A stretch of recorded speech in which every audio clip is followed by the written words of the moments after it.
La nuit du 21 août restera gravée. Une nuit rouge incandescente, 5 frappes coordonnées d'une précision chirurgicale ont déchiré le silence de la nuit, frappant le cœur pétrolier et militaire de la Russie. Des flammes de plusieurs dizaines de mètres ont jailli vers le ciel, visibles à des kilomètres à la ronde, transformant l'obscurité en un spectacle apocalyptique. Il faut imaginer le son assourdissant des explosions résonnant dans la nuit, le tremblement du sol sous les pieds des témoins, l'odeur âcre du pétrole en combustion se mêlant à l'air frais doux. Ce n'était pas une simple attaque, c'était une démonstration de force sans précédent, un coup direct et dévastateur porté aux infrastructures vitales de l'agresseur, un message clair envoyé non seulement aux stratèges du Kremlin, mais à chaque maillon de la chaîne logistique et militaire russe. Le ciel s'est embrasé, signe avant-coureur d'un effondrement explosif. Imaginez le chaos, la panique, le spectacle de ces infrastructures critiques en feu, symbole d'une puissance que l'on croyait intouchable, désormais exposée et vulnérable. Cette nuit-là, la guerre a changé de visage pour beaucoup. Où que vous soyez, ce qui suit vous concerne. Cette nouvelle a des répercussions bien au-delà des frontières, affectant les marchés mondiaux de l'énergie, les équilibres géopolitiques et la perception de la viabilité du régime russe. Question à vous, où vous trouvez-vous en ce moment? Écrivez votre ville et votre pays dans les commentaires. Le voisin occidental de la Russie a porté des coups synchronisés et de longue portée dans 5 directions clés, ébranlant la puissance russe dans ses fondations logistiques. À Rostov-sur-le-Don, l'usine de raffinage de Novochakinsk a été littéralement incendiée et mise hors service. Des torches de flammes ont jailli de l'intérieur, des nuages de fumée épaisse obscurcissant les lampadaires dans une scène digne d'un film catastrophe. Cette raffinerie n'est pas une installation anodine, elle est l'artère principale qui alimente en carburant le district militaire sud, celui-là même qui mène les opérations les plus intenses sur le front. Ce n'est pas la première fois que cette installation, capable de traiter 5 millions de tonnes de pétrole par an, est ciblée. C'est la deuxième en moins d'un an, preuve d'une faille béante et persistante dans la défense russe. Plus au nord, un entrepôt stratégique de carburant et de lubrifiant a été touché dans l'oblast de Voronej, alimentant le brasier généralisé et coupant une autre source d'approvisionnement vitale pour les colonnes de blindés.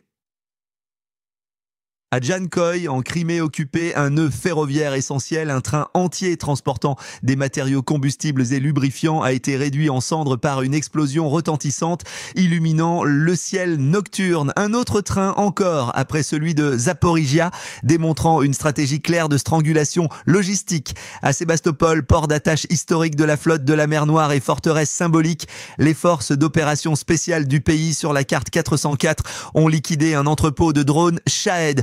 Une victoire cruciale contre ces instruments de terreur iraniens que la Russie utilise massivement pour frapper les villes et les civils. Enfin, à Donetsk, au cœur du dispositif militaire russe dans le Donbass, un hub logistique militaire essentiel a été frappé, paralysant l'approvisionnement, le stockage et le chargement pour l'armée russe. Chaque frappe a été confirmée par des preuves visuelles irréfutables, des explosions massives, des incendies incontrôlables, des panaches de fumée noire et huileuse s'élevant vers le ciel au petit matin, témoins de la destruction continue et de l'efficacité de l'opération. Et les systèmes de défense aérienne russes, les fameux S-300 et S-400, tant vantés par la propagande, ils ont de nouveau fait faillite. Leur silence était assourdissant. Ils n'ont pas réussi à protéger un seul actif stratégique, un échec cuisant, patent, visible par tous. L'état-major général des forces armées du voisin occidental de la Russie a officiellement confirmé ces frappes, soulignant avec une confiance non dissimulée la précision et l'efficacité de leurs opérations nocturnes. Question à vous, отметьтесь в комментариях, из какого вы города страны сейчас смотрите. Pourquoi est-ce si important maintenant? Parce que ces frappes ne sont pas de simples incidents isolés ou des actes de harcèlement, elles s'inscrivent dans une stratégie de guerre d'usure calculée, méthodique et implacable, visant à démanteler la machine de guerre russe pièce par pièce en s'attaquant à son talon d'Achille, la logistique et l'énergie. Militairement, les conséquences sont graves et immédiates. Elles paralysent l'approvisionnement vital de l'armée russe dans le sud, Le théâtre d'opération le plus critique, réduisant drastiquement la capacité offensive des troupes et leur mobilité. Imaginez des chars à l'arrêt transformés en cercueils d'acier, des véhicules logistiques cloués au sol, des hélicoptères et des avions incapables de décoller faute de kérosène. C'est l'anémie organisée de toute une armée. Les stocks de drones Shahed sont détruits, affaiblissant la capacité de terreur russe et offrant un répit bienvenu aux villes constamment bombardées. Économiquement, l'impact est absolument colossal et ces ondes de choc se propagent à travers toute la Russie. La Russie a perdu 20% de sa capacité de raffinage de pétrole depuis le début du mois d'août, 20% en à peine 20 jours. C'est une hémorragie économique d'une rapidité fulgurante. Cette perte de capacité se traduit par des millions de barils de produits raffinés qui ne parviendront jamais aux consommateurs ou à l'armée. Cela a provoqué une flambée vertigineuse des prix du carburant, une augmentation de 50% depuis le début de l'année, un chiffre que même la propagande officielle ne peut totalement masquer. Une tonne d'essence AI 95 se négocie à 81 337 roubles à la bourse de Saint-Pétersbourg, 1000 roubles de plus que la semaine précédente, signe d'une panique sur les marchés. Les files d'attente pour l'essence s'allongent à des kilomètres, devenant un nouveau symbole national. Des énormes files de camions en quête de carburant, même sur l'axe vital Moscou-Rostov-Krasnodar. Les panneaux ne fonctionnent pas ou pas de diesel fleurissent dans les stations-service. Seules les urgences et les cartes carburant d'entreprise étant desservies en priorité. Le carburant est rationné dans plusieurs régions avec des temps d'attente estimés à 2 heures dans les grandes agglomérations. Pour la population russe, la guerre n'est plus une affaire lointaine, une simple opération spéciale vue à la télévision. Elle frappe directement leur portefeuille, leur quotidien, leur capacité à se déplacer, à travailler, à vivre. Pour l'agriculteur de la région de Krasnodar, cela signifie que sa moisson risque de pourrir sur pied. Pour le chauffeur de taxi de Novosibirsk, c'est une perte de revenus drastique. Le mécontentement gronde, c'est palpable. C'est une catastrophe économique et sociale que le Kremlin tente désespérément de dissimuler derrière un rideau de fumée, de mensonges et de déni. Quelles seules mesures ou sanctions pourraient réellement changer la situation dans la région du conflit? Soyez précis, donnez un exemple concret. Le régime de Poutine reste silencieux, un silence assourdissant. Ou pire, il minimise avec une arrogance insensée qui frise le surréalisme. Sergei Aksionov, le chef de l'administration d'occupation de la Crimée, a eu le culot d'appeler la population à faire preuve de patience jusqu'à la fin de l'opération militaire spéciale, promettant que tout reviendra à la normale. Un déni choquant, une insulte à l'intelligence des gens qui voient les flammes de leurs propres yeux. C'est une tentative grossière de minimiser l'impact alors que la réalité s'impose à tous avec des explosions et des émissions soulignant un effondrement explosif d'une infrastructure critique. Cette rhétorique est un exemple classique de la réalité inversée du Kremlin, appelés à la patience face à une crise qu'ils ont eux-mêmes créée et qu'ils sont incapables de résoudre. En parallèle, les observateurs sur les réseaux sociaux, ces citoyens journalistes courageux, partagent des preuves visuelles des pénuries, des incendies, contredisant la désinformation officielle en temps réel. Pendant que les chaînes d'État montraient des images rassurantes de ciel clair, les canaux Telegram locaux étaient inondés de vidéos granuleuses montrant l'ampleur réelle des catastrophes, filmées par des citoyens risquant des représailles. Cette faillite des PVO, défense antiaérienne, est présentée comme un fait indiscutable et récurrent.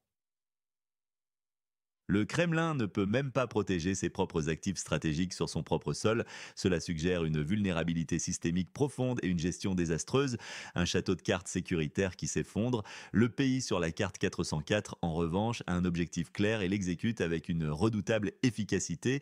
Paralyser la machine de guerre russe, créer un effondrement énergétique stratégique pour augmenter le coût interne du conflit et forcer son arrêt.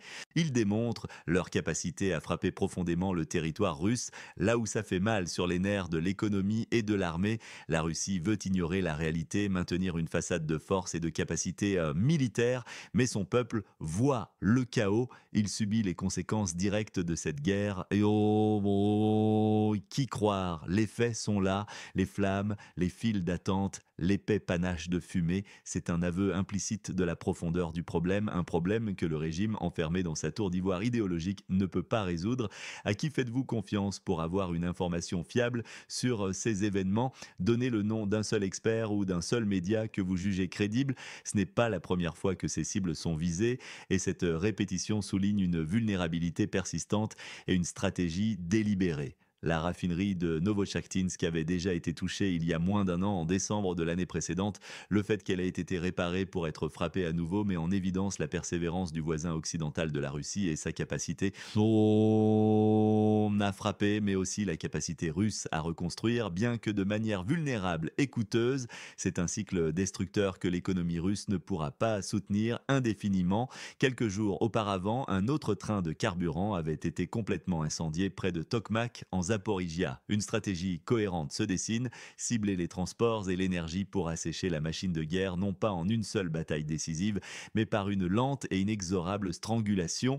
Ces pénuries de carburant ne sont pas nouvelles, elles s'étaient déjà manifestées en Transbaïkalie et en Crimée occupée, avec l'introduction de tickets de rationnement indiquant un problème systémique et croissant bien avant cette vague de frappes.